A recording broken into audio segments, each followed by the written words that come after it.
मंत्री छगन भुजबळ आणि मुख्यमंत्री देवेंद्र फडणवीस आज एकाच व्यासपीठावर दिसणार आहेत.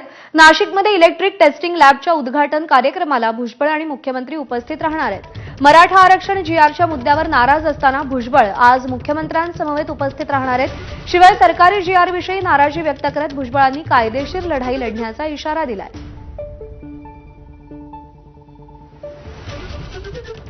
तर एकीकडे सरकारला कोर्टात खेचण्याची तयारी छगन भुजबळ करत असताना आज मुख्यमंत्र्यांसोबत ते एकाच व्यासपीठावर दिसणार आहेत.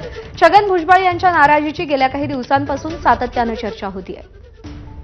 मुकुल कुलकर्णी आपले प्रतिनिधी सध्या आपल्यासोबत आहेत. मुकुल, एकीकडे सरकारला कोर्टात खेचायची तयारी करणारे छगन भुजबळ आज देवेंद्र फडणवीसांसमोर एकाच व्यासपीठावर दिसणार आहेत. काय औचित्य आहे आणि कसा हा कार्यक्रम असेल?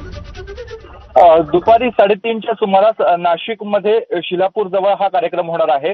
नाशिकच्या उद्योजकांची गेल्या अनेक वर्षांची मागणी होती टेस्टिंग लॅब सुरू करावी. टेस्टिंग लॅब याचा फायदा नाशिकचा आजूबाजूच्या MIDCला होणार आहे.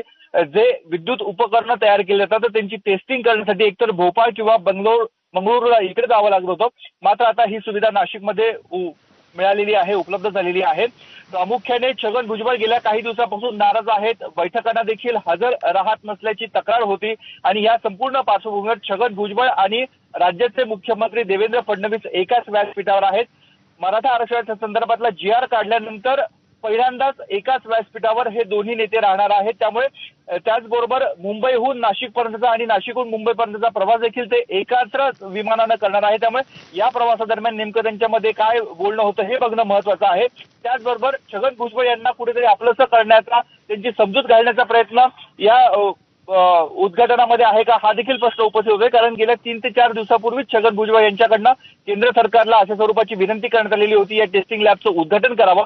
त्यांनी विनंती केली आणि लगेच 3 ते 4 दिवसामध्ये उद्घाटन होतंय. त्यामुळे हे संपूर्ण भुजबळांना आपलंसं करण्याचा, त्यांना गोंजरण्याचा प्रयत्न आहे का, याबाबत प्रश्नचिन्ह उपस्थित होत आहे.